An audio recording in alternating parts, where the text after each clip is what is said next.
Preparación, liderazgo y compromiso es lo que necesitamos para llevar a todo el mundo las buenas nuevas de salvación. Preparación para afrontar tiempos difíciles, liderazgo para impulsar su venida y compromiso para predicar de la palabra de Dios.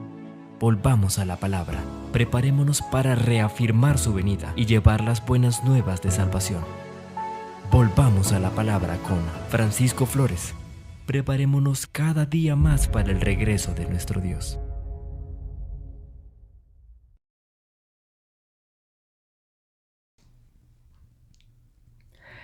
Es un placer poder verte de nuevo. Verte, digo, virtualmente. Es un placer poder estar acá de nuevo para continuar con el estudio del Evangelio de Lucas. Este sería el episodio número 31 de nuestra serie de estudios de este Evangelio maravilloso que nos ha enseñado tantas cosas buenas. Estamos en el capítulo 8 del Evangelio y me alegra saludarles en nombre de nuestro programa Volvamos a la Palabra. Quiero recordarte que Volvamos a la Palabra tiene una conexión en YouTube, tú ya lo sabes, dale like cuando lo escuches y comparte con tus amigos, con tus vecinos, comparte vía WhatsApp o comparte vía YouTube o comparte vía cualquier otra red social para que otros también se puedan beneficiar de los estudios de este Evangelio. Muchas gracias por estar allí. Y muchas gracias por suscribirte a mi canal si todavía no te has suscrito. Para comenzar el estudio de esta tarde, vamos a orar y vamos a pedir a Dios que dirija el estudio de su palabra. Padre querido, muchas gracias te damos por la oportunidad que tenemos de poder abrir tu palabra para continuar estudiando el Evangelio de Lucas. Vamos a concluir el capítulo 8 seguramente, en el cual vamos a encontrar dos milagros y necesitamos, Padre, la asistencia del Espíritu Santo para que Él pueda abrir nuestra mente y Él pueda iluminar nuestra inteligencia y iluminar también nuestro sentido común, ayudarnos, orientarnos a sacar conclusiones que puedan redundar en el beneficio de nuestra vida espiritual. Que el Espíritu Santo nos ayude a recordar otros textos que podrían estar amarrados en la Biblia con los pasajes que vamos a leer. Y que el Espíritu Santo pueda sembrar en nosotros la semilla del Evangelio puro y que podamos, al contemplar a Jesús, encontrar salvación para nuestras vidas. Gracias por aquellos que están del otro lado de la pantalla, los oyentes, que la palabra pueda ser multiplicada, que esta sea una forma también de poder predicar el Evangelio a otros que no te conocen. Gracias, Padre. Muchas gracias por escucharnos, muchas gracias por estar siempre allí por nosotros, en el nombre de Jesús. Amén. Bien, hermanos, estamos en el capítulo 8 del Evangelio de Lucas y la última vez que estuvimos estudiando hablamos acerca del episodio de los discípulos en la barca y Jesús preguntando: ¿dónde está vuestra fe? Una vez que los discípulos y Jesús arribaron a la tierra de los Gadarenos, al otro lado del mar de Galilea, cuando llegaron a la orilla opuesta, dice el versículo 26, cuando llegaron a la tierra, cuando ya pisaron tierra, les salió al encuentro un hombre de la ciudad endemoniado desde hacía mucho tiempo, que no vestía ropa, estaba desnudo y tampoco tenía dónde vivir, sino que él dormía, vivía, comía, todo lo hacía allí en el lugar donde estaba, que es el área de los sepulcros, así que estaba en un cementerio. Y cuando vio a Jesús, lanzó un gran grito. No dice la Biblia que gritó, pero sí dice la palabra que se postró a sus pies y con gran voz, en muy alta voz, le preguntó: ¿qué tienes conmigo, Jesús, Hijo del Dios Altísimo? Te ruego que no me atormentes. Imagínense ustedes un demonio pidiéndole a Jesús que no lo atormente, cuando debería ser lo contrario, ¿verdad? Porque Él es el que está atormentando al hombre. Interesante cómo el diablo cambia las cosas. Le atribuye al otro lo que él hace. Hay un principio para la vida espiritual. En muchas ocasiones las personas que hacen algo se lo atribuyen a los demás para ellos sentirse inocentes. Y dice la Biblia que él le decía a Jesús que no lo atormentara, y dice el verso 29, porque Jesús estaba mandando al espíritu inmundo que saliese del hombre, porque hacía mucho tiempo que se había apoderado de él y le ataban con cadenas y grillos, pero rompiendo las cadenas era impelido, obligado por el demonio a los desiertos. Este hombre que está endemoniado, la Biblia dice que lo ataban con cadenas, y sin embargo rompía las cadenas, y lo ataban con grillos y rompía los grillos. Eso es tener mucha fuerza. Interesante cómo este demonio no se dejaba encadenar. Y ahora vamos a leer un texto en Apocalipsis capítulo 20, que dice, versículo 1, vi a un ángel que descendía del cielo con la llave del abismo y una gran cadena en su mano, y prendió al dragón, la serpiente antigua, que es diablo y Satanás, y lo ató por 1000 años, y lo arrojó al abismo y lo encerró, y puso sobre él su sello, para que no engañe más a las naciones, y después de esto debe ser desatado por un poco de tiempo. Así que las cadenas con las cuales amarraban a este hombre eran literales, pero para el diablo no era ningún problema romperlas. Estamos hablando de la fuerza de un ángel contra una herramienta humana. No hay comparación. En cambio, en Apocalipsis 20, el profeta Juan está hablando en símbolos, diciendo que al diablo lo arrojan al abismo y lo atan por 1000 años, ¿no? En el sentido de que él ya no puede engañar a las naciones porque no hay a quien engañar. Todo el mundo está muerto. Pero ese atar del diablo en la tierra es una restricción de que él no puede salir de este lugar para ir a otro lugar a engañar a alguien más. Y dice el versículo 30 que Jesús le preguntó al hombre endemoniado, ¿cómo te llamas? Y él dijo, Legión, porque somos muchos. La Biblia dice muchos demonios habían entrado en él. Y le rogaban que no los mandase ir al abismo. Este asunto del abismo es bien interesante. En Génesis capítulo 1 es la primera vez que se menciona el abismo. Y dice el versículo 2 que la tierra estaba desordenada y vacía y las tinieblas estaban sobre la faz del abismo. Y el Espíritu de Dios se movía sobre la faz de las aguas. Así que hace una separación, una diferencia entre el abismo y las aguas. Y el Señor dijo, sea la luz, y fue la luz. Y vio Dios que la luz era buena, y separó Dios la luz de las tinieblas. Así que las tinieblas, al principio, estaban sobre la faz del abismo. La Biblia dice que Dios es luz y en él no hay ningunas tinieblas. Y el príncipe de las tinieblas es Satanás. Quiere decir entonces que cuando Dios estaba ya listo para darle forma al globo terráqueo que había creado, o a la tierra que había creado, cuando estaba por darle forma, poner luz, poner las plantas, los animales, etcétera, y al hombre, ya el diablo estaba aquí primero. Y cuando Dios dijo, sea la luz las tinieblas se disiparon. En San Juan capítulo 1 nosotros vamos a encontrar el mismo fenómeno, el mismo lenguaje. Dice la Biblia en San Juan capítulo 1, en el principio era el Verbo, y el Verbo era con Dios, y el Verbo era Dios, era en el principio con Dios.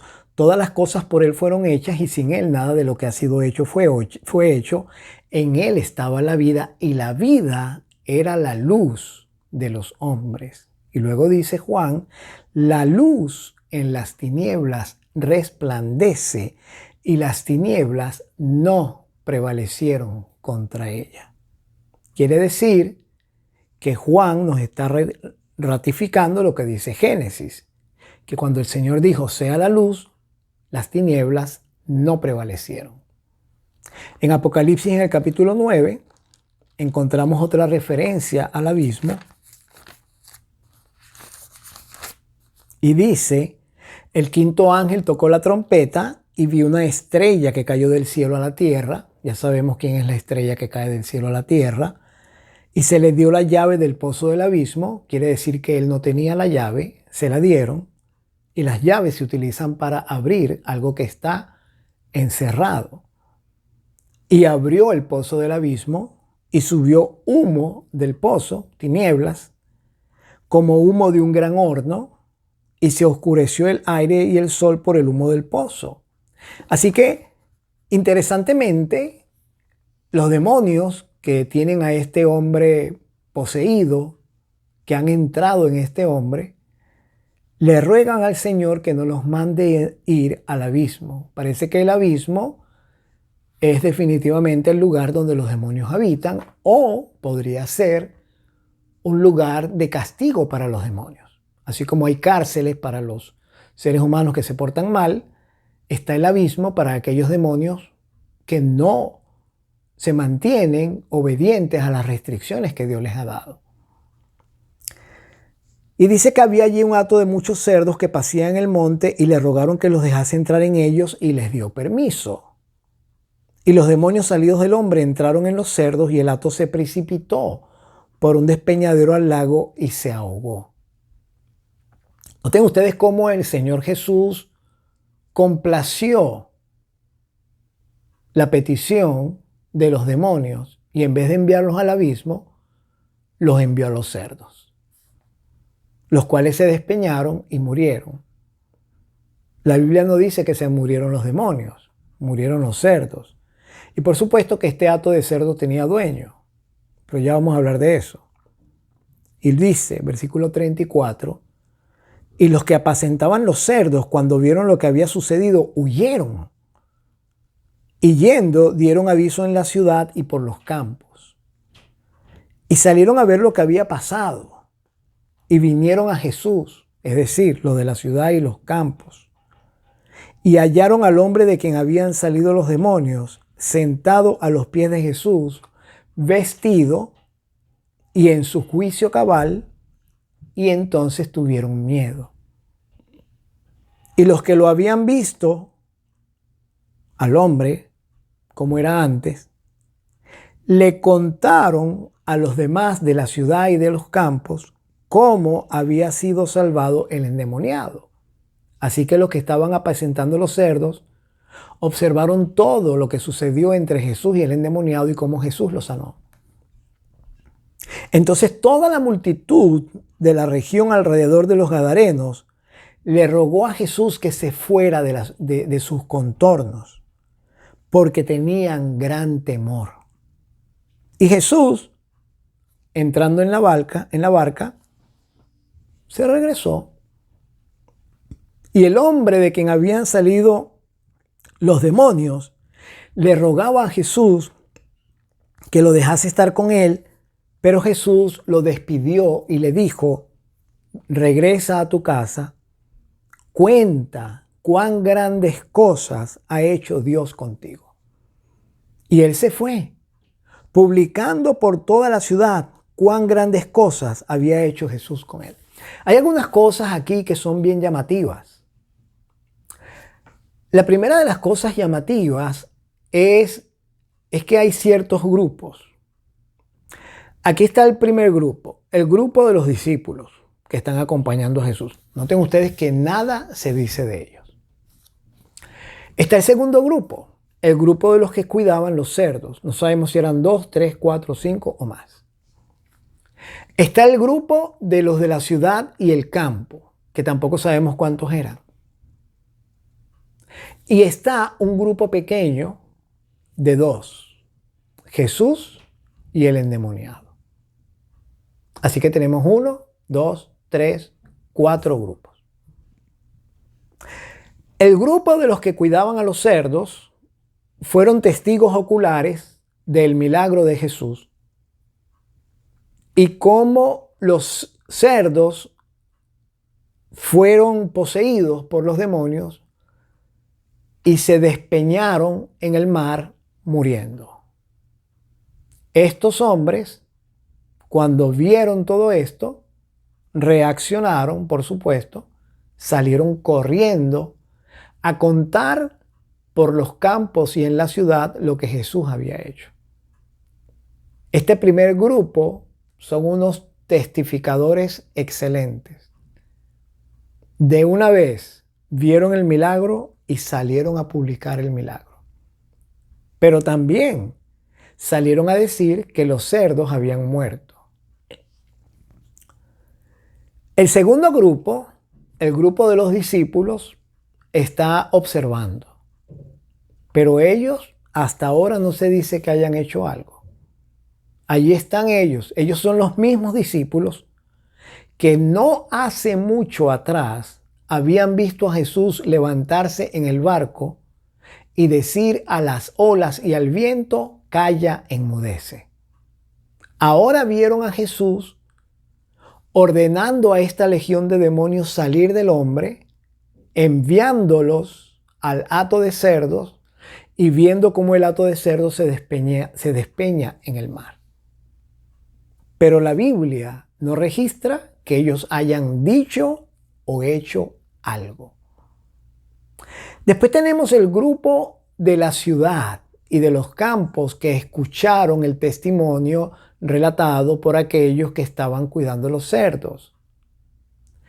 La Biblia no dice cuántos eran, pero cuando nosotros leemos el texto, debemos concluir, es inevitable concluir que pasó tiempo desde el momento en que el endemoniado fue sanado, mientras estos hombres fueron a la ciudad, contaron lo que había sucedido y regresaron de la ciudad con la multitud para que entonces ellos se enteraran de lo que había pasado.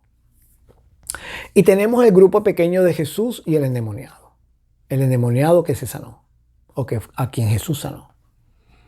En primer lugar, este hombre estaba desnudo.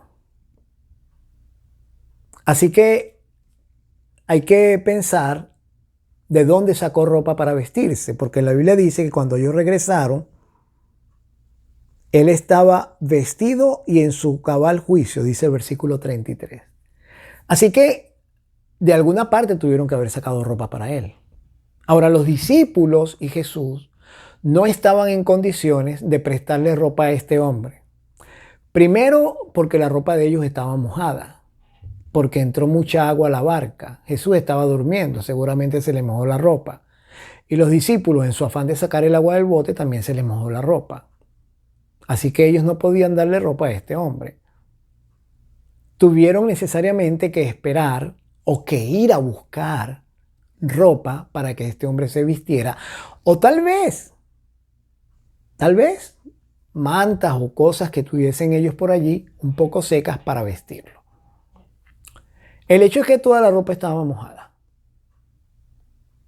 Ahora, Jesús dice que le dijo a este hombre, vuélvete a tu casa y cuenta cuán grandes cosas ha hecho Dios contigo. Cuán grandes cosas. Jesús solamente echó los demonios de él. ¿Sería que este hombre sabía que estaba endemoniado? Porque cuando él vio a Jesús, él se postró a sus pies y le dijo, ¿Qué tienes conmigo, Jesús, Hijo del Dios Altísimo? Te ruego que no me atormentes. Ese no es el hombre. Ese es el diablo hablando por el hombre. Pero Jesús le dijo, cuenta cuán grandes cosas el Señor ha hecho contigo. Eso nos hace concluir, hermano, que hubo una conversación entre Jesús y este hombre endemoniado que ahora está sano. Con toda seguridad, le dieron de comer a este hombre. Y se sentaron a comer con él, y este hombre comenzó a abrirle su corazón a Jesús y a contarle de su vida. Y Jesús entonces comenzó a tener una conversación con él para decirle cuán bueno había sido Dios con él. El asunto de la echada de los demonios es algo que tuvieron que haberle contado ellos a él, porque él seguramente no recordaba eso, porque él estaba poseído, él estaba fuera de sí.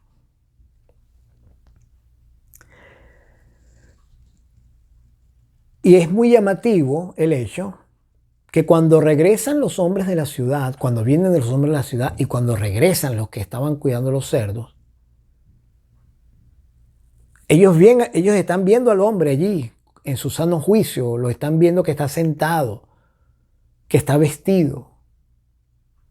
Este hombre endemoniado no conoce a todos, pero todos o la mayoría lo conocen a él. Porque otro evangelista dice que este hombre causaba terror en los alrededores. De hecho, Mateo dice que eran dos, no uno. Pero la Biblia habla de uno que fue sanado. Así que los hombres lo están viendo, y cuando hablo hombres estoy mezclando los dos géneros, hombre y mujer. Están viendo a este que estaba endemoniado, que causaba terror,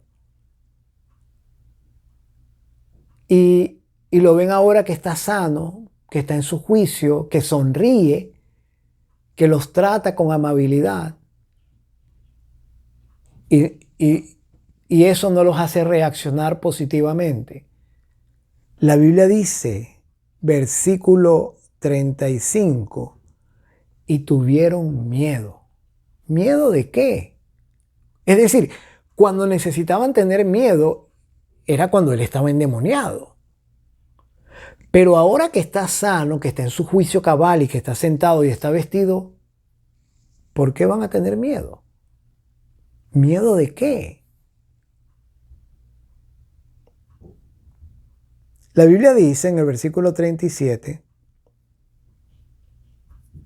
que toda la multitud de la región alrededor de los Gadarenos le rogó a Jesús que se marchase de ellos porque tenían gran temor. Otra vez lo vuelve a decir. En el versículo 36 dice que los que habían visto al endemoniado y cómo Jesús lo sanó, contaron a los demás, a todos, cómo el hombre había sido salvado de los demonios. Así que tenemos a una gran multitud de personas pidiéndole al Señor que se vaya. Primero, la primera petición la hicieron los demonios. Los demonios dijeron, por favor, no nos mandes al abismo. Y entonces Jesús los mandó al hato de cerdos. La segunda petición viene de los de la ciudad. Los de la ciudad le dicen, fuera de aquí, por favor vete. Y Jesús atiende su pedido y se va. Pero ahora viene una tercera petición. Versículo 38. Y el hombre de quien habían salido los demonios le rogaba que lo dejase estar con él. Ahora hay otra petición.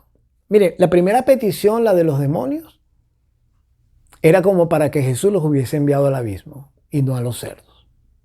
La segunda petición, la de los hombres de la ciudad, Jesús no tenía por qué obedecerla.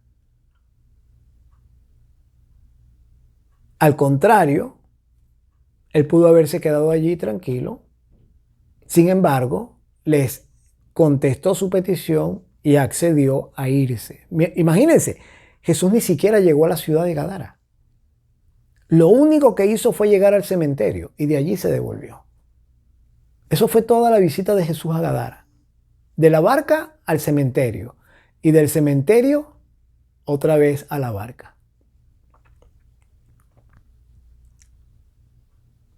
Y entonces viene la petición número 3, la petición del hombre sanado. Por favor, déjame ir contigo. Y a esta petición el Señor dice, no. Qué extraño. Pero, a ver, Señor, ¿por qué no?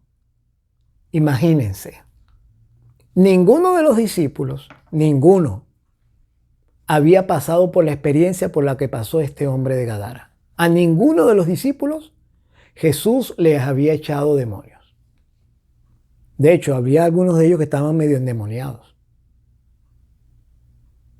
Una vez el Señor le dijo a Pedro, apártate de mí, Satanás. A los hijos del trueno el Señor Jesús les dijo, ustedes no saben de qué espíritus son. Judas era un ladrón y el traidor y estaba endemoniado. Pero Jesús no le echó los demonios a ellos. A este hombre, de quien echó una legión, según cuenta otro evangelista, el Señor le dice que no quiere que lo acompañe. Al contrario, le dice, regresa a tu casa y cuenta en tu casa cuán grandes cosas ha hecho el Señor contigo. ¿Ustedes se imaginan el impacto evangelístico que habría tenido este hombre siendo un discípulo directo de Jesús cuando contara su experiencia? Pero Jesús le dijo que no. ¿Ustedes se imaginan el fervor, la devoción con que habría servido este hombre a Jesús por haberlo librado de una legión de demonios? Pero el Señor le dijo que no. Es que realmente el Señor es bien extraño para contestar oraciones. Le contestó a los demonios y les cumplió su deseo. Le contestó la oración a los de la ciudad y les cumplió su deseo. A este hombre que le está pidiendo, quiero ir contigo, no, ve a los tuyos. No todo lo que nosotros pensamos que el Señor debería contestar, Él lo contesta. Y no todo lo que nosotros pensamos que Él no debería contestar, Él deja sin contestar. Nos podría parecer, hermanos, que hay injusticia en las respuestas de las oraciones y que Dios debería contestar algunas oraciones porque para nosotros, desde nuestra perspectiva, son particularmente importantes y necesarias. Nosotros mismos sentimos muchas veces el dolor que sienten otras personas, la incapacidad, la impotencia, y quisiéramos que Dios hiciera un milagro. Pero en muchas ocasiones Dios hace silencio. El siguiente milagro que aparece en el capítulo 8 de Lucas es el de la mujer que tocó el manto de Jesús. Dice que cuando Jesús regresó otra vez y pasó otra vez el mar de Galilea a la otra orilla, había una multitud que lo estaba esperando con gozo. Y dice la Biblia que vino un varón llamado Jairo, que era principal de la sinagoga, y postrándose a los pies de Jesús, le rogaba que entrase en su casa. Porque dice que tenía una hija única, como de 12 años, que se estaba muriendo. Y mientras él iba, la multitud lo oprimía. Así que ahora tenemos otro hombre que le hace una petición a Jesús. Jairo, un principal de la sinagoga, alguien a quien seguramente Jesús conocía, porque Jesús todos los sábados iba a las sinagogas en Galilea. él conocía a los principales de las sinagogas. Y seguramente Jairo también conocía a Jesús. Pero siendo un principal de la sinagoga, tal vez tenía temor de acercarse a Jesús.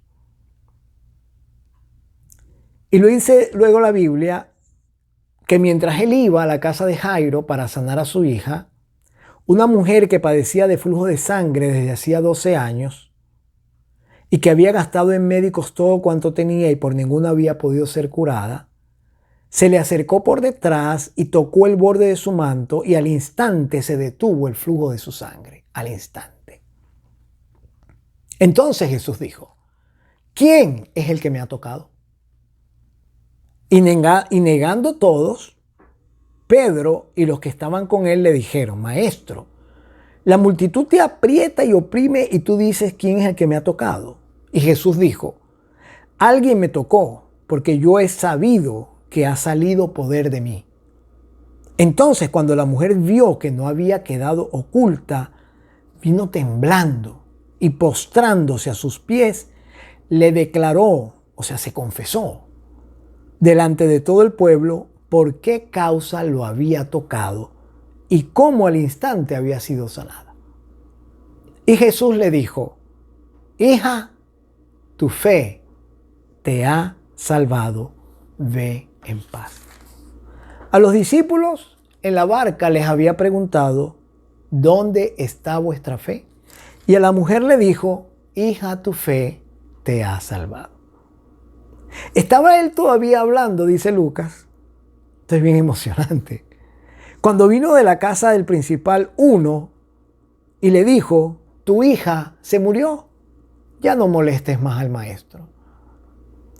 Oyendo Jesús, que está hablando con la mujer, pero acaba de escuchar lo que le dicen a Jairo, le respondió, no temas, cree solamente y será salva tu hija. Y entrando en la casa, llegaron a la casa de Jairo, no dejó entrar a nadie consigo, sino a Pedro, a Jacobo y a Juan y al padre y a la madre de la niña. Y todos lloraban y hacían escándalo por ella. Pero él dijo, no lloren, porque no está muerta, está dormida. Y se burlaron de él, sabiendo que estaba muerta la muchacha. Pero él, tomándola de la mano, clamó diciendo, muchacha, levántate. Entonces su espíritu volvió a ella. Qué interesante, ¿no? Su espíritu volvió e inmediatamente se levantó. Y él mandó que le dieran de comer. Y sus padres estaban atónitos. Pero Jesús les ordenó que a nadie dijesen lo que había sucedido. Al endemoniado le dijo, ve a tu casa y cuenta cuán grandes cosas el Señor ha hecho contigo. Y a los padres de la hija de Jairo, a los padres de la niña, les dijo, no le digan a nadie lo que ha pasado. Dos órdenes bien contradictorias.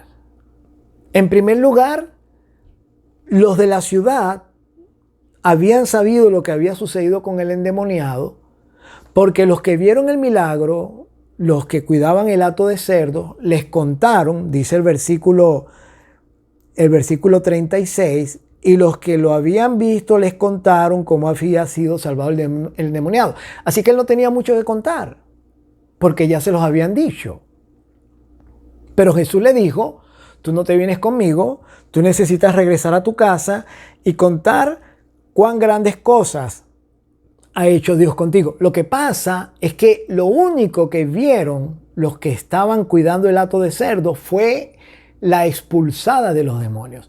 Pero la conversación que tuvo Jesús con este hombre, en esa conversación se revelaron muchas otras cosas y este hombre estaba agradecido por muchas otras cosas y necesitaba ahora hacérselo saber a toda su familia, a su casa.